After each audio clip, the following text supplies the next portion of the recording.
चालू कर दे। थोड़ा साइड में रह के इधर उधर जगह रहना। सतगुरु कबीर साहब की जय। बोलिए परमपिता परमात्मा की जय।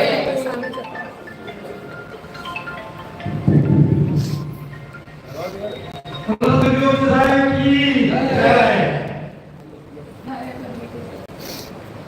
सतगुरु साहब की जय। हेलो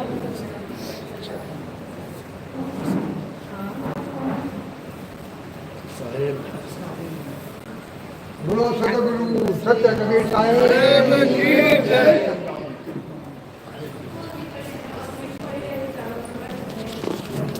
इसी साइड में जो जगह रहने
साहिब की सत्ता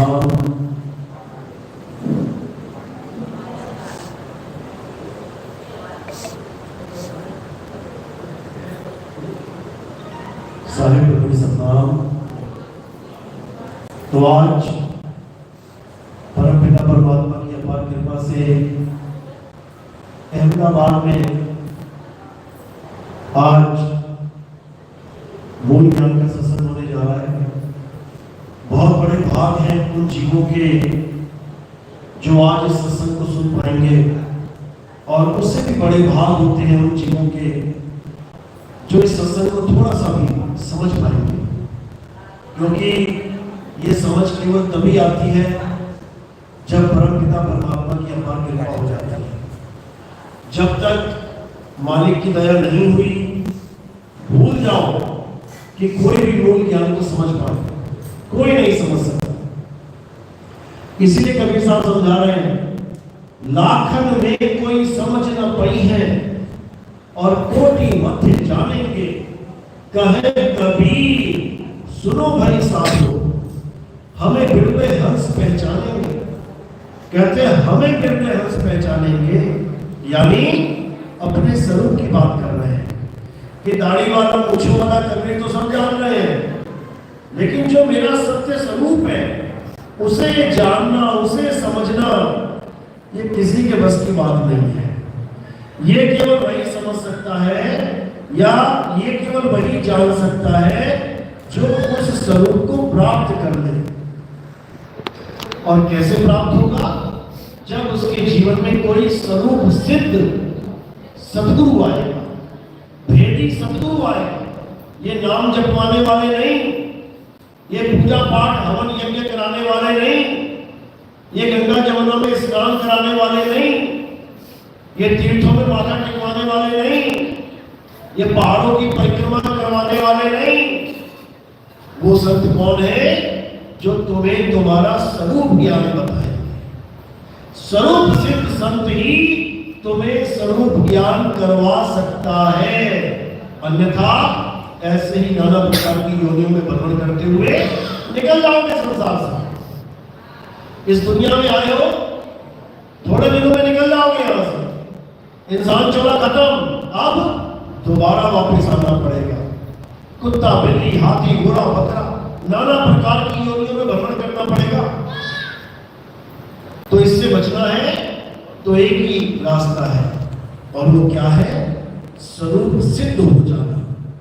तो आज इसी स्वरूप ज्ञान का पूरा खुलासा करेंगे ताकि हर जीव की समझ में ये आ सके कि अगर इस दुनिया में आए हैं तो करने क्या आए हैं। सारी उम्र मंदिर मस्जिद गुरुद्वारों में धक्के खाने ना बीत जाए, सारी उम्र पूजा पाठ करने में ना बीत जाए, सारी उम्र नाम जपने में ही ना बीत जाए। जो असली काम है उसका पता लगाना है कि आखिर वो काम है क्या, आखिर इस दुनिया में करने क्या आए हैं। तो आज उसी ज्ञान का पूरा खुलासा किया जाएगा और आपको तत्व ज्ञान से जोड़ा जाएगा। तत्व ज्ञान। तो आज का सत्संग तत्व ज्ञान पे आधारित होगा और सत्संग शुरू करने से पहले परम पिता परमात्मा के नाम पे जयकारा लगाएंगे और फिर सत्संग शुरू करेंगे। बोलिए परम पिता परमात्मा की, सदगुरु बंदी छोड़ कबीर साहेब की, सदगुरु मदनपति साहेब की, सदगुरु दुल्हनपति साहेब की, सदगुरु जवाहरपति साहेब की, सदगुरु राम सेवक साहेब की, सदगुरु बरापति साहेब की, करीनापुर धाम की, सभी संतों की, सभी भक्तों की, इस गांव नगर बस्ती की, आज के आनंद की, सकल हंसों बंदगी साहेब बंदगी।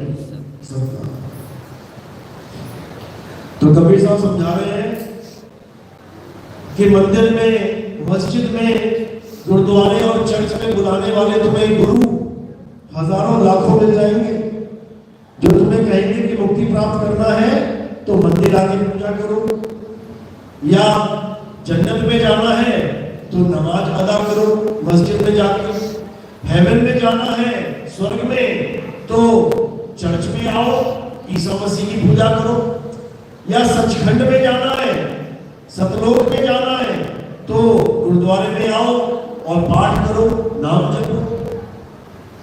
ये बताने वाले लाखों मिल जाएंगे, लाखों करोड़ों अरबों मिल जाएंगे, लेकिन ये बताने वाला कि तुम्हें इन चीजों की जरूरत नहीं है, तुम इन सबको त्याग के अपने आत्म स्वरूप को प्राप्त करो, ये बताने वाला लाखों करोड़ों अरबों में कोई एक है। ये इतना दुर्लभ ज्ञान है, इसलिए नानक साहब अपनी वाणी में कहते हैं, जग में नाम अलग है संतों, अलग। पंजाबी में लबड़ा कहते हैं ढूंढने को, अलग यानी वो ढूंढा ही नहीं जा सकता, अलग है। नाम वो तभी मिल सकता है जब कोई भेदी गुरु तुम्हारे जीवन में आ गया। लेकिन हम देखते हैं कि यहाँ पर हर धर्म, हर जात, हर इंसान नाम लेके बैठा हुआ है, हर इंसान नाम जप रहा है, कोई राम राम जप रहा है, कोई अल्लाह अल्लाह, कोई वाहिगुरु वाहिगुरु, कोई गॉड गॉड, अपने अपने धर्मों के हिसाब से, अपनी अपनी जात पात के हिसाब से नाम जपने में लगा हुआ है और सोच रहा है कि यही वो नाम है जिसके लिए बोला गया कि कलयुग में एक नाम आधारा, सिमर सिमर नर उतरो पारा। शायद यही नाम है जो मैं लेके बैठा हूं। हिंदू सोच रहा है शायद राम राम ही वो नाम है, मुसलमान सोच रहा है शायद अल्लाह अल्लाह वो नाम है, सिख सोच रहा है शायद वाहिगुरु वो नाम है, और ईसाई सोच रहा है शायद गॉड यहोवा वो नाम है जिससे मुक्ति होगी। लेकिन दुख के साथ कहना पड़ता है कि इनमें से वो नाम कोई भी नहीं है। क्यों? क्योंकि ये सारे नाम बनने और बिगड़ने वाले नाम हैं। किसने बनाए? इंसानों ने बनाए, अलग अलग भाषा में बनाए। किसी ने हिंदी में नाम बना दिए, किसी ने पंजाबी में, किसी ने उर्दू में नाम बना दिए, किसी ने अरबी में, किसी ने डच में बना दिए, किसी ने फ्रेंच में, किसी ने स्पेनिश में बना दिए, किसी ने चाइनीज में। अलग अलग भाषाओं के अलग अलग नाम बना के उसी को जपने लग गया और मन ने ये भरवा दिया कि यही वो नाम है जिससे मुक्ति होगी। एक ही धर्म में एक नाम नहीं लिया जा रहा है। हिंदू धर्म का ले लो हिसाब, एक कह रहा है राम नाम सत्य है, एक कह रहा है सत्यम शिवम सुंदरम। वहां भी एक नहीं है, एक कह रहा है पुरुष का नाम जपो ब्रह्म का, एक कह रहा नहीं माया का नाम जपो, राधा राधा करो। एक कह रहा कृष्णा कृष्णा करो यानी आदमी का नाम जपो, एक कह रहा राधा राधा जपो औरत का नाम जपो। फिर एक और ज्ञानी आता है कहता है चाहे कृष्ण कहो चाहे राधा वो एक नहीं है, वो आदमी भी है वो औरत भी है।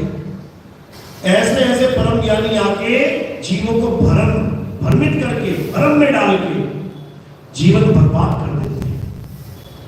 जबकि नाम में ही अर्थ छुपा होता है। जब हम कहते हैं परम आत्मा, बताओ इसमें लेडीज बोला कि जेंट्स बोला?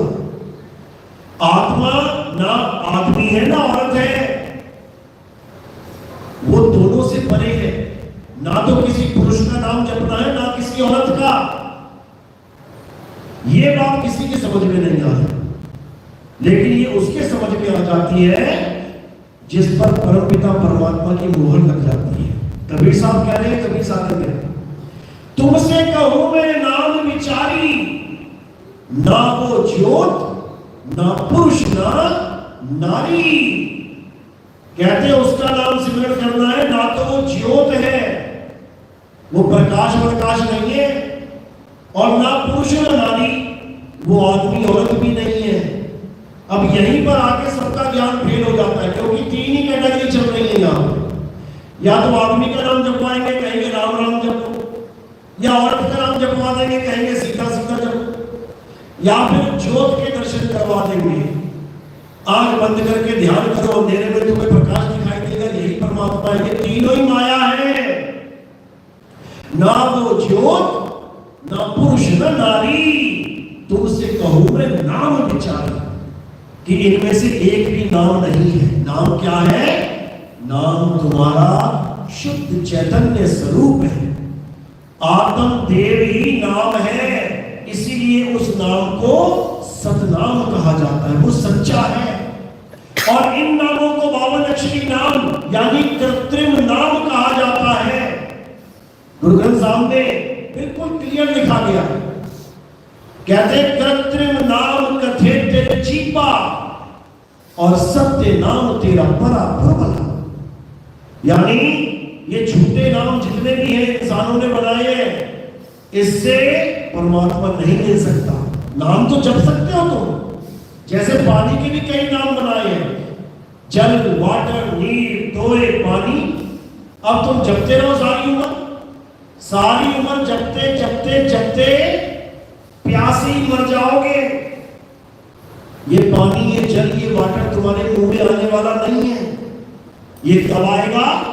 जब भेदी गुरु तुम्हारे जीवन में आएगा, वो तुम्हें समझाएगा कि ये जल वाटर पानी जपने का नहीं, ये पीने का तत्व है, ये पीने वाली वस्तु है। ये कोई नाम नहीं है कि तू इसके नाम को महान समझ।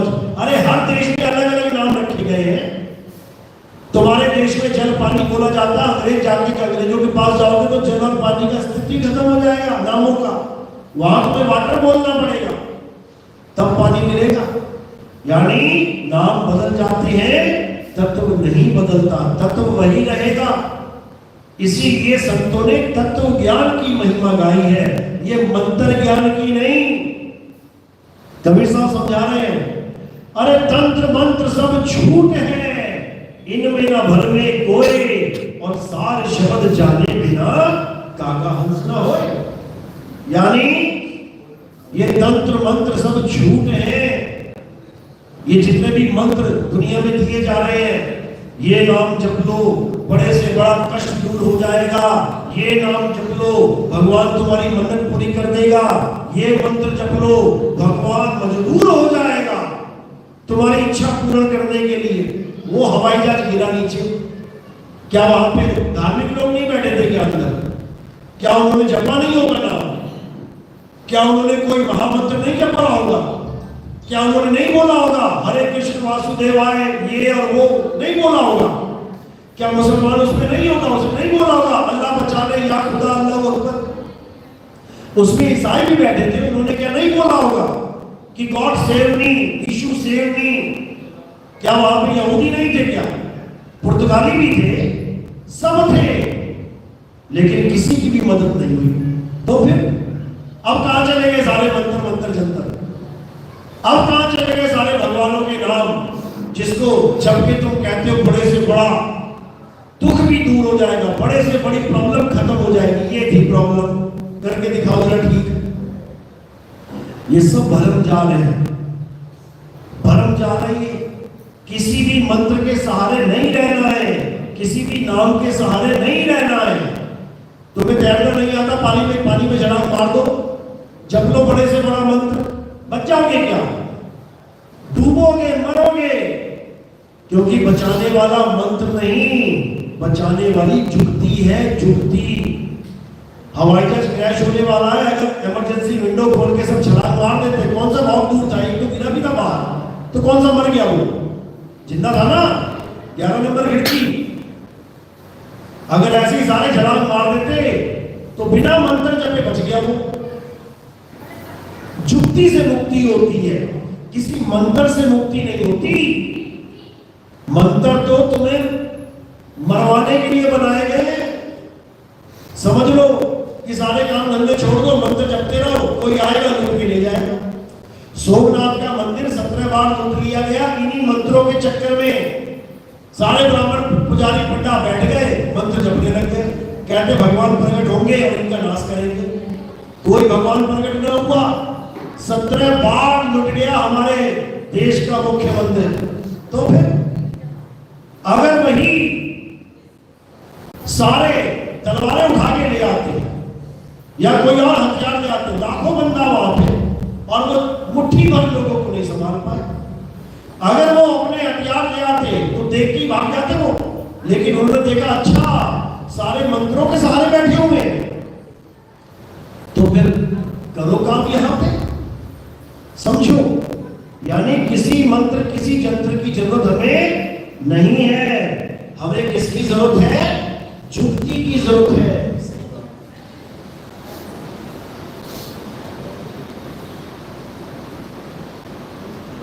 जुक्ति की जरूरत है, जुक्ति से मुक्ति होती है।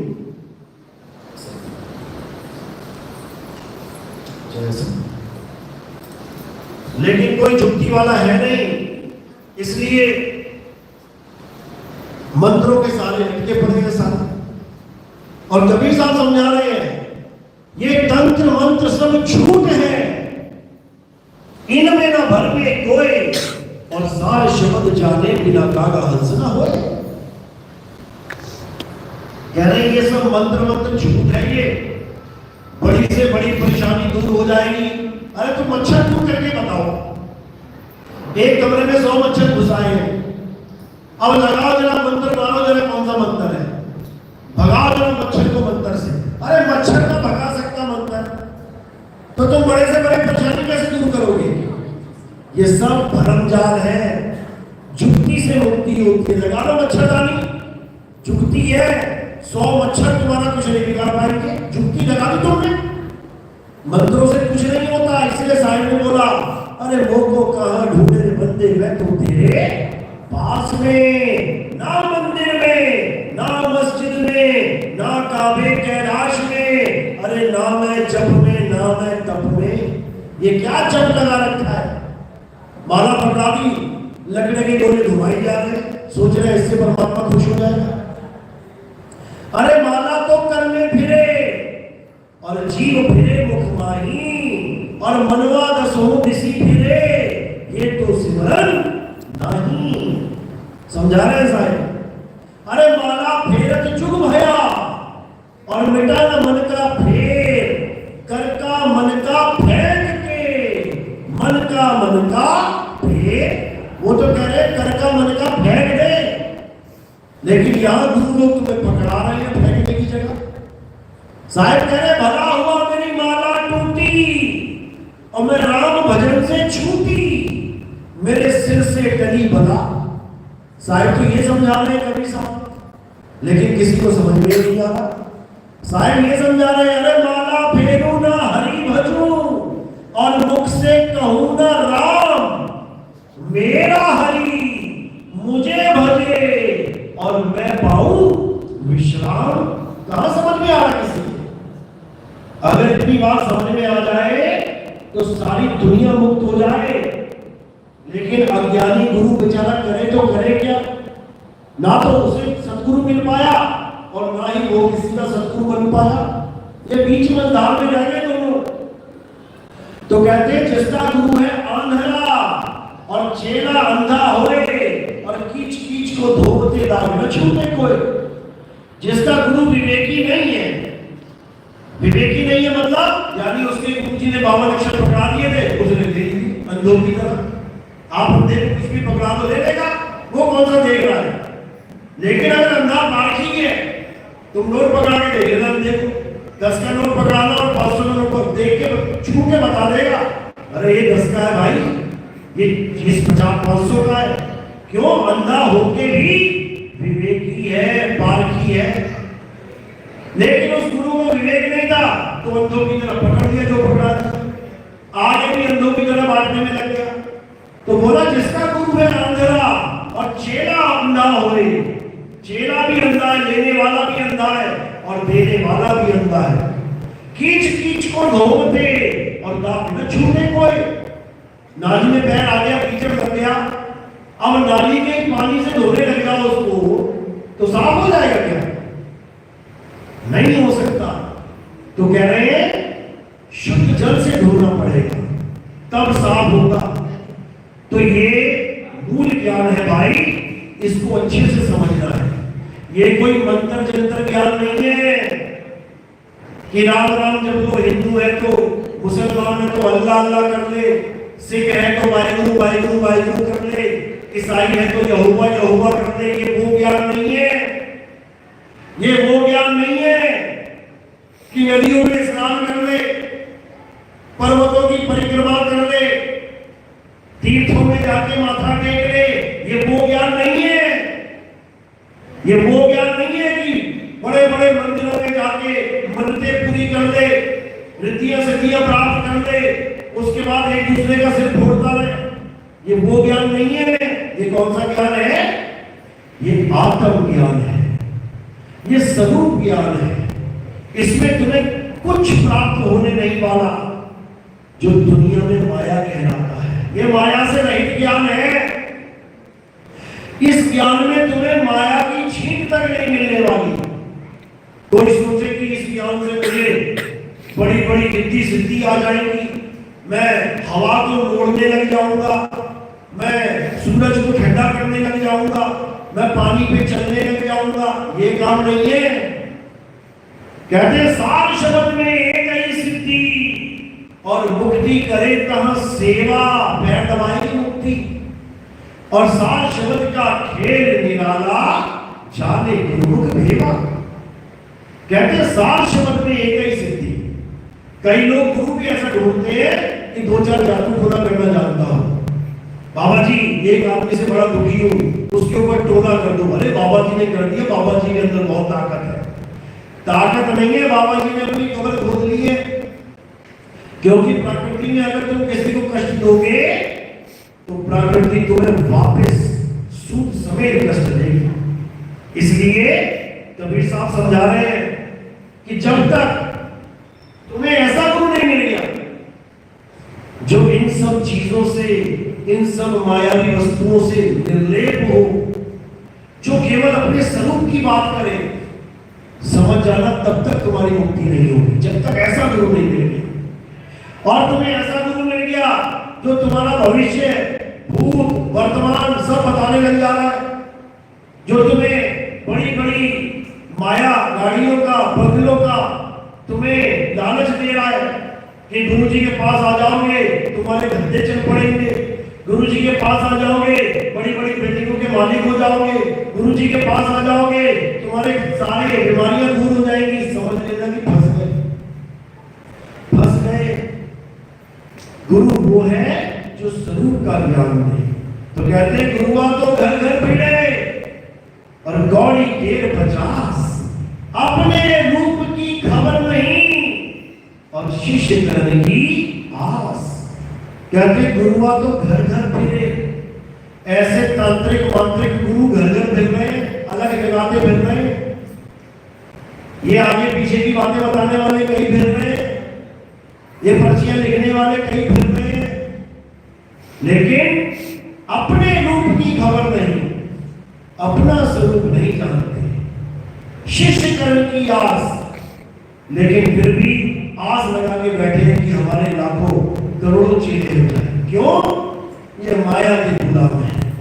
कहते हैं घर घर मंत्र देख फिरते हैं और माया की अभिमाना, गुरुआ सहित शिष्य सब बूढ़े, अंत काल पछताना, साधु देखो ये जग पौराना। कहते मौलाना पागल हो गया कि सारा जग ये नकली को असली, असली को नकली समझ रहा है। कह रहे निरंजन धन तेरा दरबार, जहां तनिक नहीं न्याय विचार। अरे वैश्या होते मलमल खासा, गले मोतियों की हार, और पतिव्रता को मिले न खाती, सूखा निरस आहार, निरंजन धन तेरा दरबार। अरे पाखंडी की जग में पूजा और संत को कहे लवार, अज्ञानी को परम विवेकी और ज्ञानी को मूढ़ गवार, निरंजन धन तेरा दरबार। यानी ये संसार, तीन लोग जिस निरंजन ने बनाया है, तुम खुद अपनी आंखों से देखो, जिसने ये बनाया है उसकी दुनिया में चल क्या रहा है। जितने 2 नंबर काम करते हैं, जितने भी ठगियां कर रहे हैं, लोगों को लूट रहे हैं, घपले कर रहे हैं, बड़े बड़े कांड कर रहे हैं, देखो करोड़ों की गाड़ियों में घूम रहे हैं, लाखों करोड़ों के हेलीकॉप्टरों में घूम रहे हैं, बढ़िया बढ़िया खाना खा रहे हैं, बढ़िया बढ़िया घरों में महलों में रह रहे हैं। कौन? ये सब लुटेरे, ये 2 नंबर का काम करने वाले, ये सब जघन्य पापी ऐश की जिंदगी जी रहे हैं। और मेहनत करने वाला वो क्या कर रहा है? बेचारा सारी दिन रिक्शा चला रहा है, सारा दिन ठेली लगा के बेचारा मेहनत की कमाई कर रहा है, और रात में क्या मिल रहा है उसको? सूखा निरस आहार।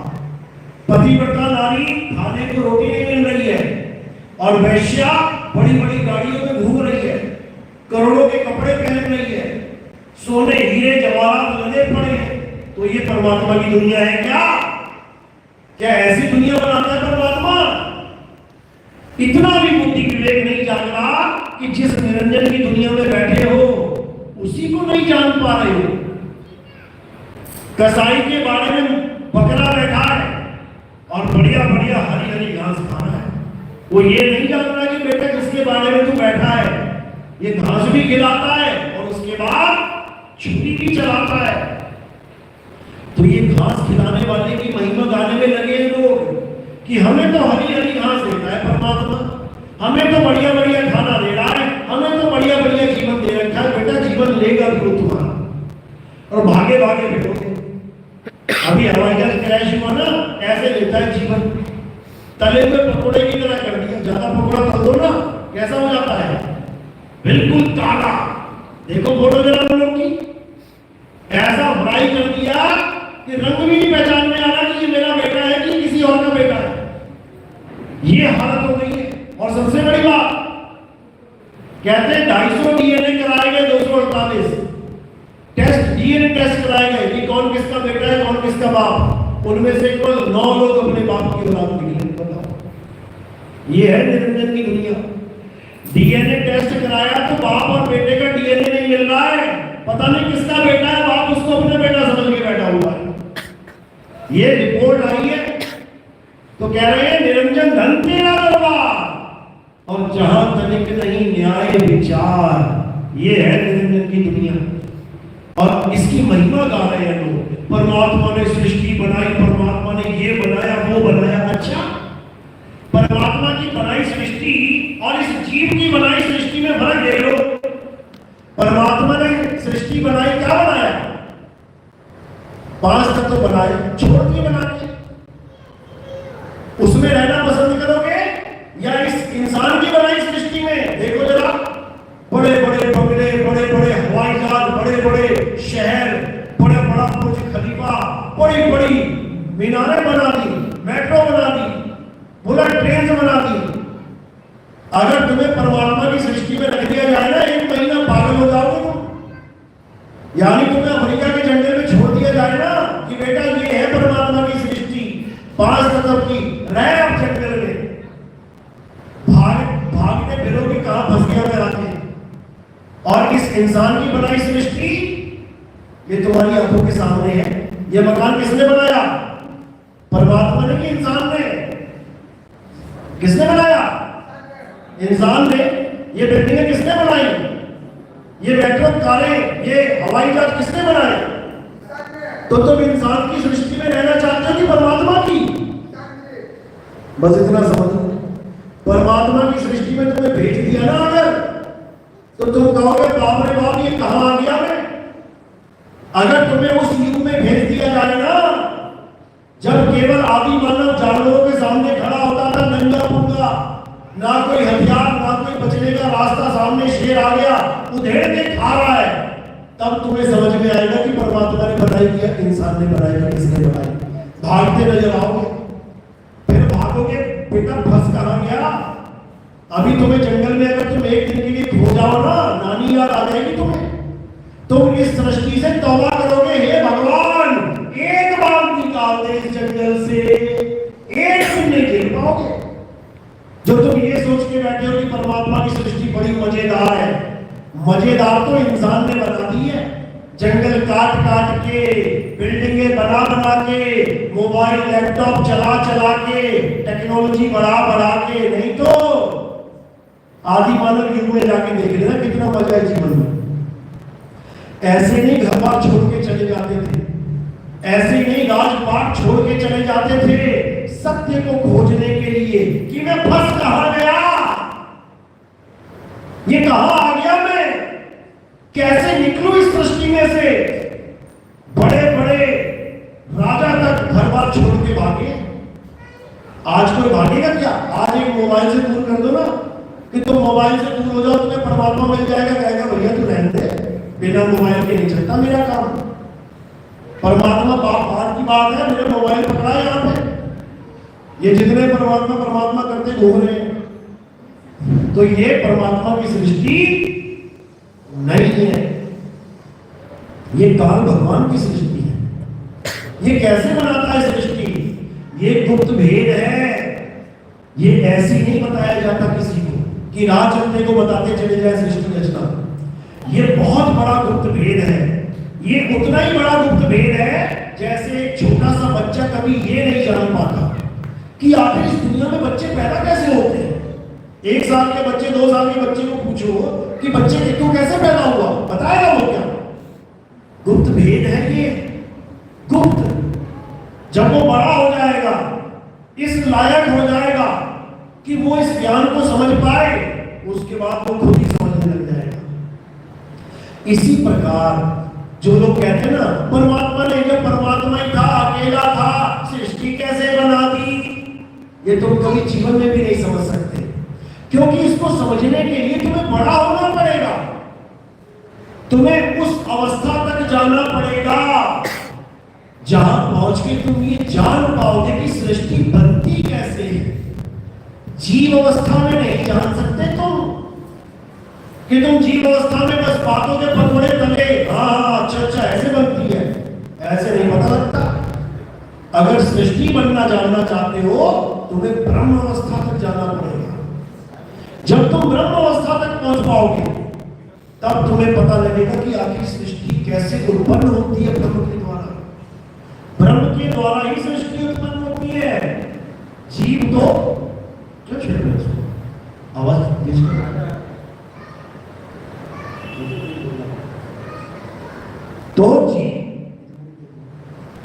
तो जीव कभी नहीं समझ सकता ब्रह्म अवस्था का ज्ञान जब तक वो स्वयं ब्रह्म अवस्था को प्राप्त न कर पाए। समझो, लेकिन अगर ब्रह्म को प्राप्त भी कर लिया, ब्रह्म अवस्था तक पहुंच भी गया, तब भी वो सृष्टि से मुक्त नहीं हो सकता। क्यों? क्योंकि जिस अवस्था का वो ज्ञान लेके बैठा है वही तो सृष्टि का कारण है। इस दुनिया को ब्रह्मांड क्यों कहते हैं? इस दुनिया को ब्रह्मांड क्यों कहते हैं? क्योंकि ये ब्रह्म के द्वारा उत्पन्न अंड है, अंडाकार, ब्रह्म अंड, ब्रह्मांड। अब ब्रह्मांड से पार होना है तो ब्रह्म अवस्था की जरूरत नहीं है। फिर क्या करना पड़ेगा? पार ब्रह्म अवस्था को जानना पड़ेगा। पार ब्रह्म यानी ब्रह्म से परे। लेकिन ब्रह्म से परे केवल वही पहुंचा सकता है जिसे ब्रह्म से परे का ज्ञान हो। और जिसे ब्रह्म से परे का ज्ञान हो जाता है वो इस सृष्टि को, अपने पिता की सृष्टि, अपने परमात्मा की सृष्टि कभी नहीं बोलता, कभी नहीं। हाँ, बच्चों को समझाने के लिए बोल सकता है कि भगवान ने दुनिया बनाई है, लेकिन जब बच्चा बड़ा हो जाता है तब वो झूठ नहीं बोलता। कहने का मतलब ये नहीं बोलता कि ये दुनिया परमात्मा ने बनाई है। जैसे छोटे छोटे बच्चे अगर ये सवाल पूछे अपने माँ बाप से, मम्मी मैं पैदा कैसे हुआ, मैं इस दुनिया में कैसे आया, तो मम्मी पापा को एक स्टोरी बतानी पड़ती है। बेटा परियां आई थी तुझे लेके टोकरी में, हमारे पास छोड़ के चली गई, क्योंकि उतनी सी बुद्धि है उसके पास। उसको तुम क्या बताओगे कि कैसे पैदा हुआ? वो उसी में खुश हो जाता है, अच्छा मुझे परी लेके आई है। लेकिन जब बड़ा होता है और समझ में आता है कि मैं कैसे आया हूं संसार में, तो ये नहीं बोलता माँ बाप को कि तुम झूठे हो, तुम झूठे हो, तुम झूठे हो। वो समझ जाता है कि उस वक्त मैं ही इतना ना समझता कि इस बात को समझ नहीं पाता। इसलिए संतों ने कई बार ये बोला कि परमात्मा ने सृष्टि बनाई है अज्ञानी जीवों के लिए, लेकिन ज्ञानियों के लिए क्या बोला वो भी समझ लो। कहते हैं संतों निरंजन जाल पसारा, ये ज्ञानियों के लिए बोला। संतों निरंजन जाल पसारा, स्वर्ग पाताल रचियो महिमंडल तीन लोक विस्तारा।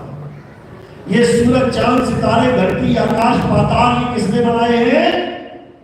इसी अलख निरंजन ने, इसी ब्रह्म ने, इसी काल निरंजन ने क्यों बनाए हैं? तुम्हारा और हमारा आहार करने के लिए। ये सारी सृष्टि काल के मुंह में जाती है। अर्जुन इसका जीता जागता प्रमाण है। अर्जुन के सामने जब विराट रूप दिखाया गया तब क्या देखा उसमें? कि बड़ी बड़ी आंखें, बड़े बड़े दांत, चारों दिशाओं में ऐसे घूर घूर के देख रहे हैं, डरा रहे हैं।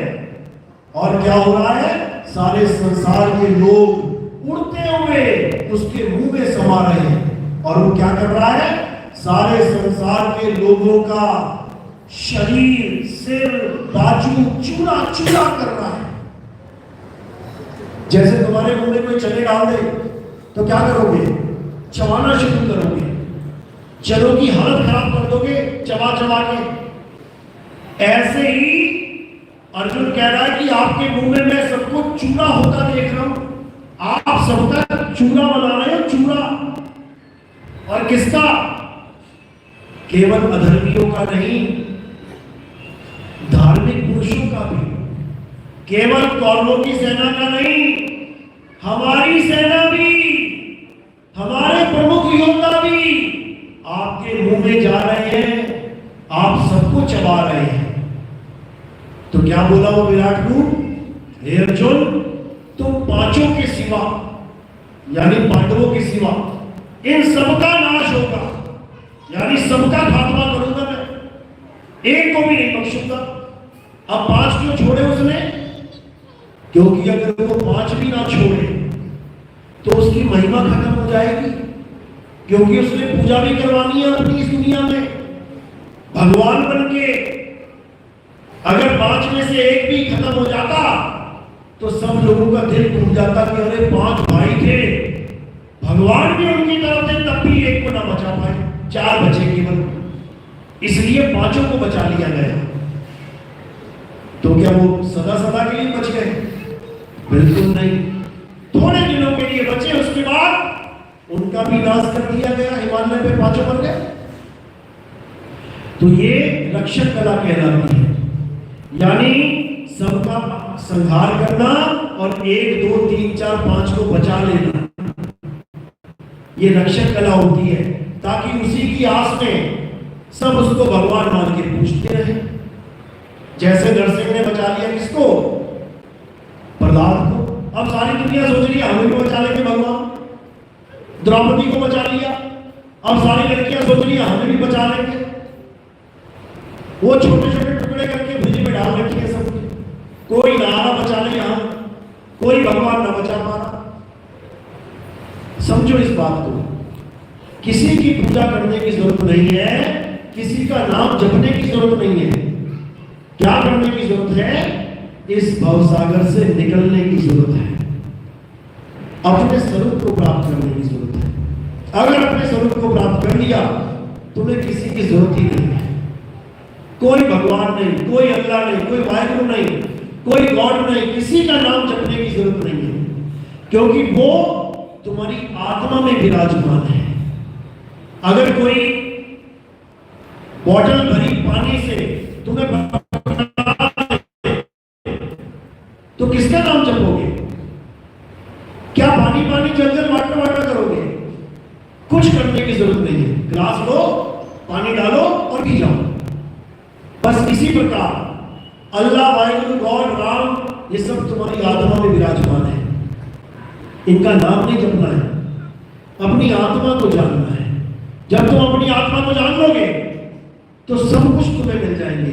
परमात्मा भी मिल जाएगा, राम भी मिल जाएगा, गॉड भी मिल जाएगा, भगवान भी मिल जाएगा, जितने नाम तुम जानते हो वो सब मिल जाएंगे, बस तुम आत्मा को जानो।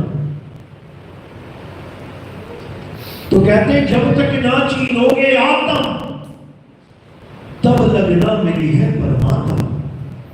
आत्म चीने परमात्म चीने, संत कहावत सोए, और यह भेद काया से न्यारा बूझे बिरला को। शरीरों से न्यारा भेद है ये, और तुम नाम किसके जप रहे हो? शरीरों के। इस हार्ड मास चमड़ी के नाम जपने में लगे। राम हार्ड मास नहीं है, राधा हार्ड मास नहीं है, कृष्ण जी हार्ड मास नहीं है, वो आत्मा है। तुम हार्ड मास नहीं हो, गुरु हार्ड मास नहीं है, आत्मा है।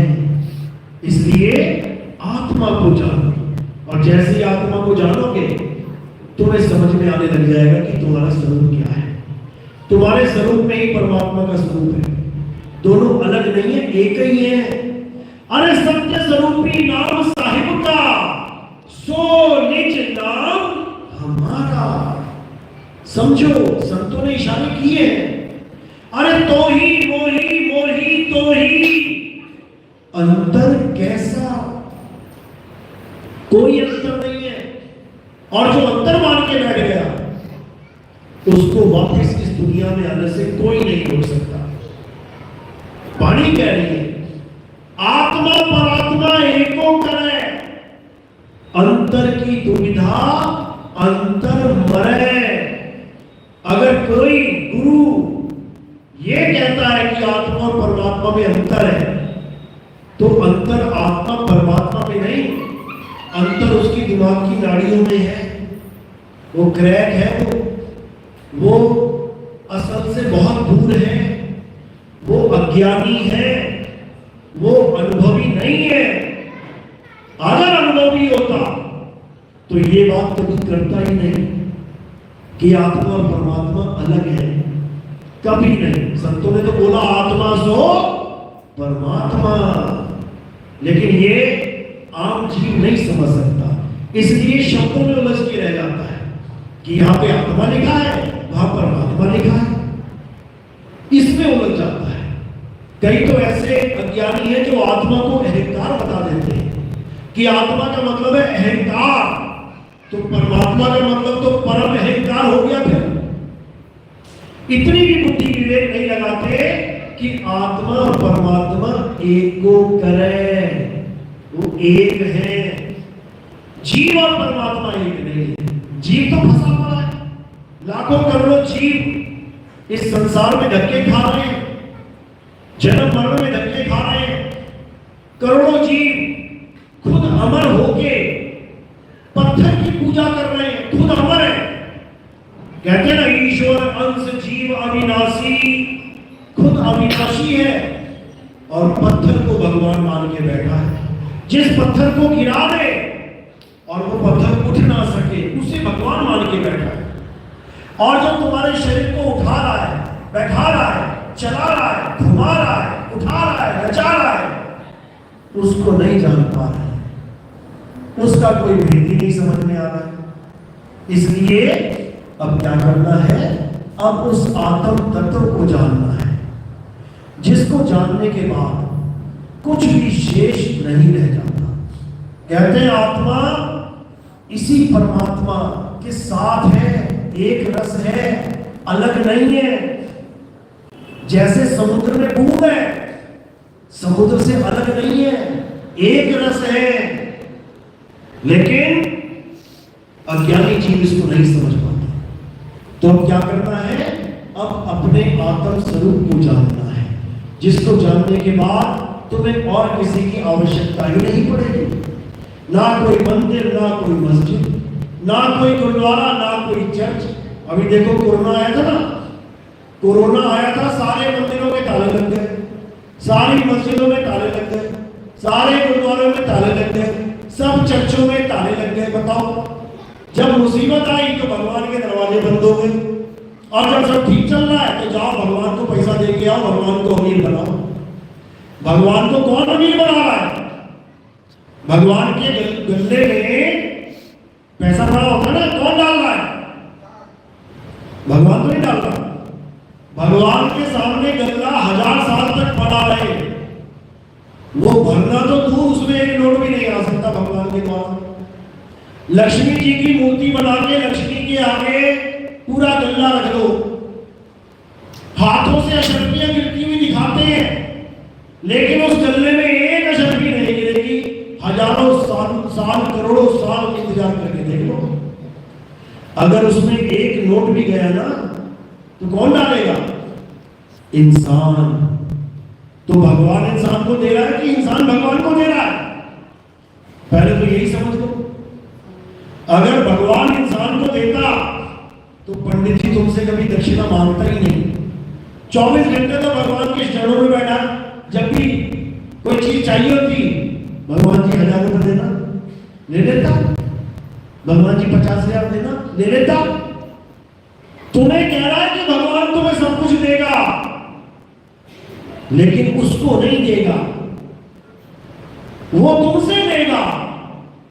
अरे भैया इनसे ले लेना, ये तो माई लॉर्ड है, ये मुझे दे सकते हैं, तुझे क्यों नहीं दे सकते? ऐसा भ्रम में डाल रखा है, क्योंकि धर्म को धंधा बना रखा है। अगर धर्म भी सही से सीख जाए ना, तब भी हम कहते हैं ले लो यार, पैसा लेना है तुम्हें, ले लो। धर्म भी सही से नहीं सिखा रखा है।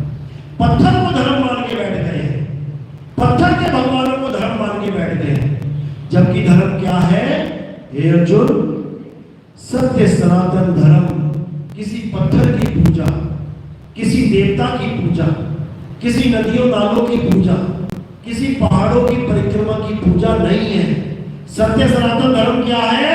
अध्याय 2 24वां श्लोक पढ़ो।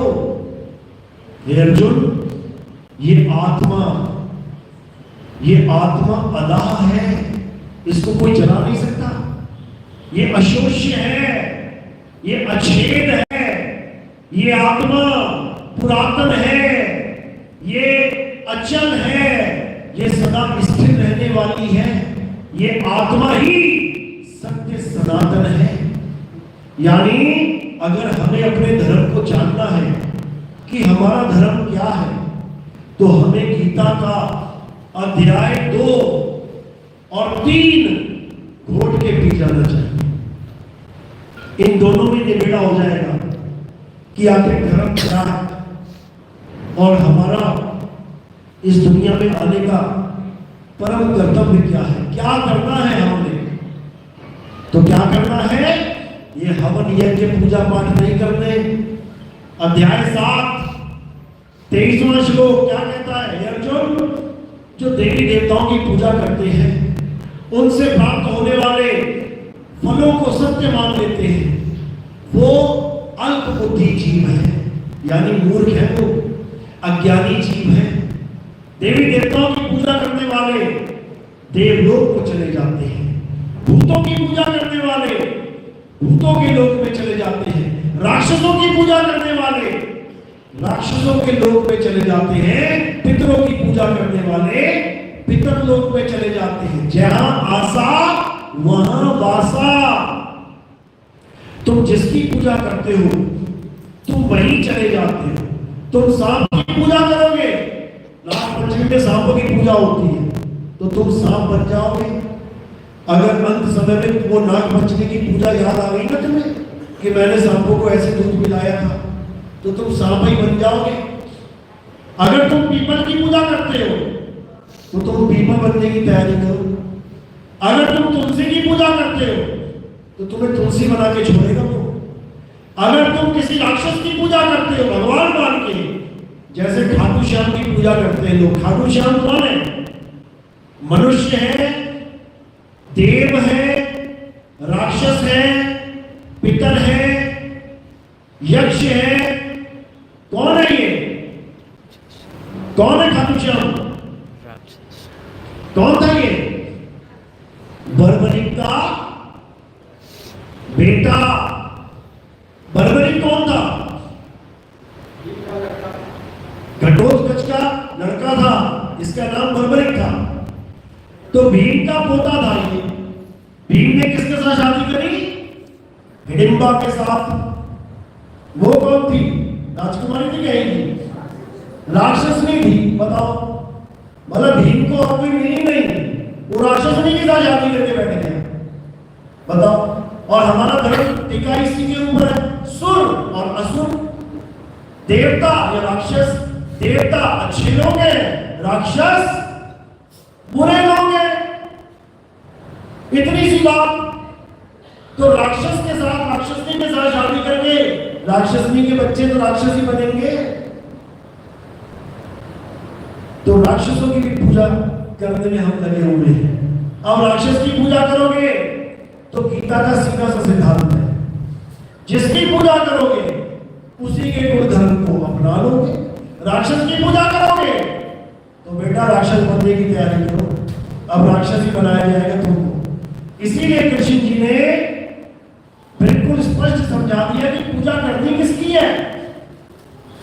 अध्याय 3 17वां श्लोक क्या कहते हैं? हे अर्जुन, जो अपनी आत्मा में रमण करते हैं, जो अपनी आत्मा में तृप्त है, जो अपनी आत्मा में संतुष्ट है, उनके लिए कोई धार्मिक कर्म कर्तव्य लागू ही नहीं होता। उनको किसी मंदिर, मस्जिद, गुरुद्वारे, चर्च की जरूरत नहीं है। उसे किसी राक्षस की, किसी देवता की, किसी भगवान की, किसी की जरूरत नहीं है। वो अपनी आत्मा में रमण करना सीख ले बस। तो कैसे रमण करेगा? जब उसके जीवन में आत्मज्ञानी गुरु आ जाएगा। आत्मज्ञानी गुरु का मतलब है तत्वदर्शी संत। अध्याय 2 16वां श्लोक कहते हैं, हे अर्जुन, तत्वदर्शी संतों ने इस दुनिया में 2 प्रकार के तत्वों का वर्णन किया है, एक असत्य और एक सत्य। असत्य तो उसको जान जो जन्मता और मर जाता है, जो पल पल बदलता है। जो आता और जाता है, जो सदा एक सा नहीं रहता, उसको असत्य जान। और सत्य क्या है हे अर्जुन? सत्य अजर अमर अखंड अविनाशी है। सत्य कभी आता जाता नहीं, सत्य कभी बनता बिगड़ता नहीं, सत्य को कोई मिटा नहीं सकता, जला नहीं सकता, सुखा नहीं सकता। अर्थात आत्मा ही सत्य तत्व है। आत्मा का ज्ञान देने वाला गुरु तत्वदर्शी संत होता है, मंत्र जपवाने वाला संत नहीं कि आए कृष्ण जी के मंदिर में तो वृंदावन में बैठे हुए सारे जपो हरे कृष्णा हरे राम। ये कोई तत्वदर्शी संतों का काम नहीं है कि चले गए वृंदावन में अरे जपो राधा राधा राधा राधा। ये तत्वदर्शियों का संतों का काम नहीं है। तत्वदर्शी संत की महिमा गाई गई है गीता में। क्या बोला है हे अर्जुन? अध्याय 4 34वां श्लोक, अगर तुम सत्य का ज्ञान प्राप्त करना चाहते हो, अगर तुम सत्य तत्व को जानना चाहते हो, तो ऐसे तत्वदर्शी संत की शरण में जाओ जिसने सत्य को जान लिया है, जिसने उस आत्मदेव को पहचान लिया है, जिस पर आत्मदेव की कृपा हो गई है, जो अपने स्वरूप को जान चुका है। केवल वही तुम्हें तुम्हारा स्वरूप बता सकता है। और जिसको स्वरूप ज्ञान नहीं है वो तुम्हें मंत्रों में उलझा देगा, क्योंकि कुछ तो देगा, असली नहीं तो नकली देगा, लेकिन नकली से कभी कल्याण नहीं होगा। इसलिए तत्वदर्शी संत की महिमा गाई गई है। तत्वदर्शी संत का मतलब ये नहीं कि कोई नाम दे देगा, मंत्र दे देगा, जाप दे देगा।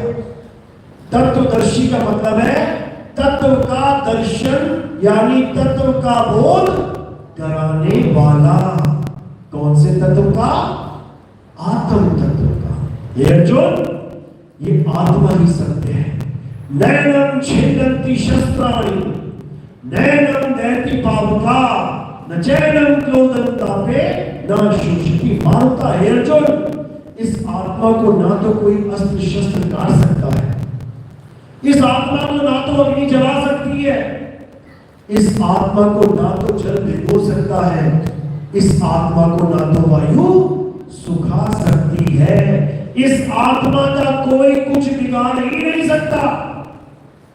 ये महिमा गा रहे हैं आत्मा की, ये नहीं कह रहे कि मेरी पूजा कर ले।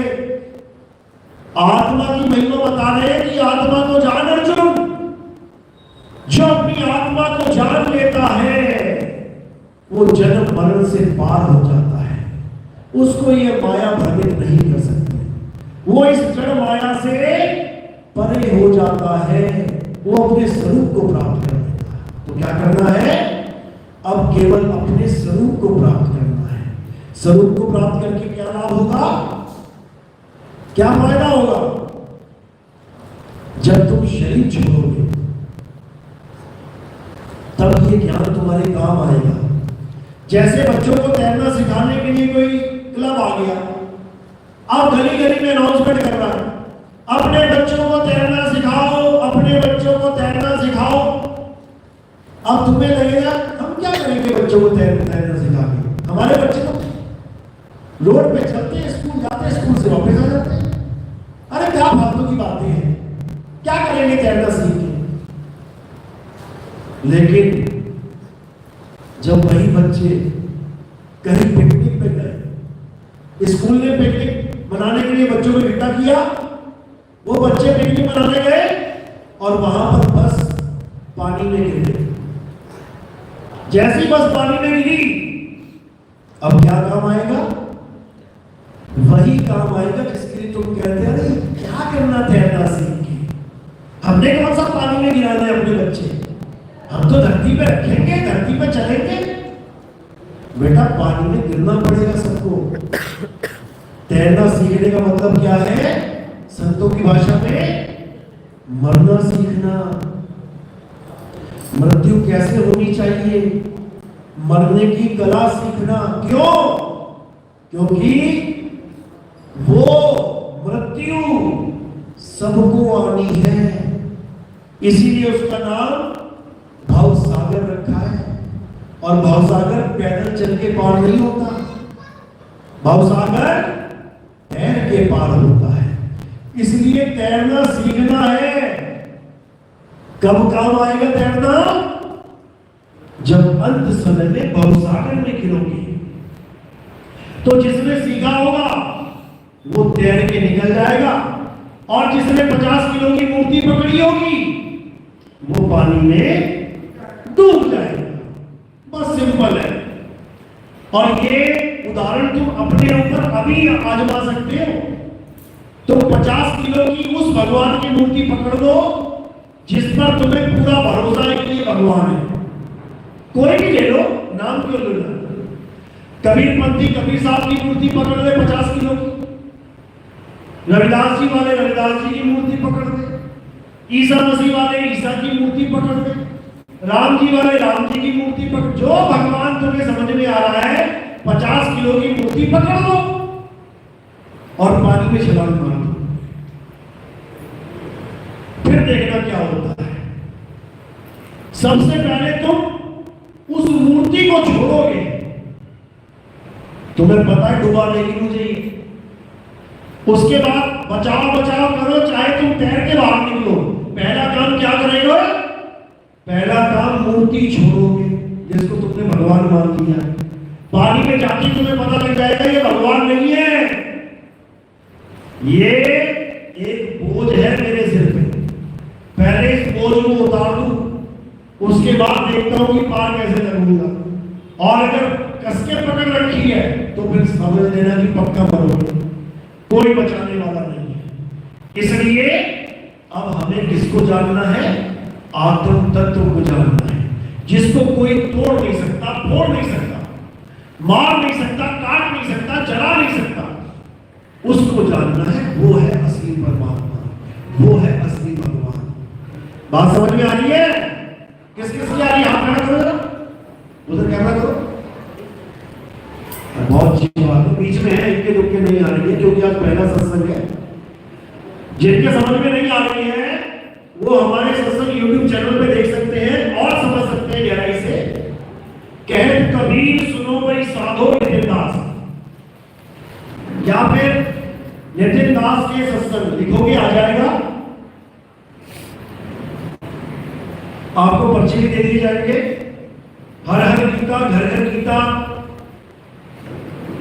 हमारा ग्रंथ है, वो भी दे दिया जाएगा ताकि हर भरम दूर हो सके, हर प्रकार का ज्ञान खत्म हो सके और जीवन जीने का जो असली मकसद है यानी आत्मा का ज्ञान वो प्रकट हो सके, पता लग सके। साहिब समझा रहा है ना? अरे जग में मीन प्यासी मोहे देखत आवे हासी, आत्म ज्ञान बिना नर भटके, कभी काबा कभी काशी। तो इस ज्ञान को समझने के लिए पूर्ण विवेक की जरूरत पड़ती है। और परमात्मा से अरदास करूंगा कि आपको पूर्ण विवेक मिले और जन्म मरण का ये चक्कर इसी जन्म में खत्म हो जाए, जीते जी खत्म हो जाए। मरने के बाद की आस ना लगी, मरने के बाद ना मुक्ति भी किसी की, जीते जी मुक्ति होती है, सबकी होगी। जो इस ज्ञान में आ जाएगा उसकी जीते जी मुक्ति होगी। परमात्मा पे विश्वास करके भक्ति करते चलो। तो आज का सत्संग यही समाप्त करते हैं और आरती का समय है। आरती कैसे करते हैं समझ लो। हमारे यहाँ किसी पत्थर की, किसी फोटो की, किसी कैलेंडर की आरती पूजा नहीं होती। हमारे यहाँ किसकी पूजा होती है? जीवित गुरु आत्मदेव की। जीता जागता गुरु आपको ज्ञान दे सकता है, उसकी फोटो, उसका कैलेंडर, उसकी मूर्ति आपको ज्ञान नहीं दे सकती। तो हमारे यहाँ केवल जीवित गुरु की पूजा होती है। कैसे होती है? ये थोड़े से फूल लेने आपने, 2 पत्ती, और कहाँ रखना है? मेरे सिर के ऊपर रख देना। सिर के ऊपर क्यों रखा जाता है? क्योंकि पैर के अंगूठे से लेके सिर की चोटी तक आपको क्या दिखाई दे रहा है? ये नाशवान शरीर। और आपने फूल कहाँ रखे? नाशवान शरीर से परे। तो जब नाशवान शरीर से परे हम फूल चढ़ा देते हैं तो ये आत्मदेव को समर्पित हो जाती है। समझ लो। तो हमारे यहाँ आरती आत्मदेव की होती है, पूजा आत्मदेव की होती है। कोई प्रचार प्रसार में योगदान करना चाहेगा तो वो सेवा केवल पैरों में रखनी है, क्योंकि आपको पता है कि हमारा टीवी चैनलों में प्रचार चल रहा है, जिसके लिए हमें बहुत से पैसे देने पड़ते हैं टीवी चैनल वालों को, क्योंकि फ्री कोई भी नहीं करता।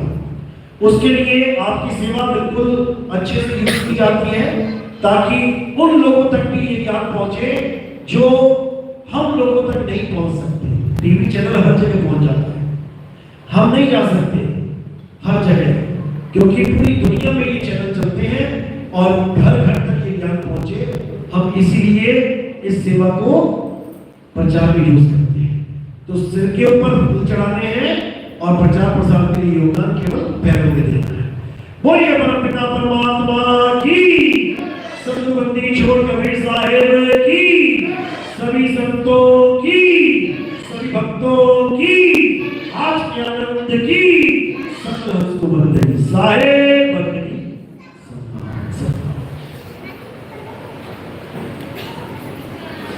आरती लगाओ।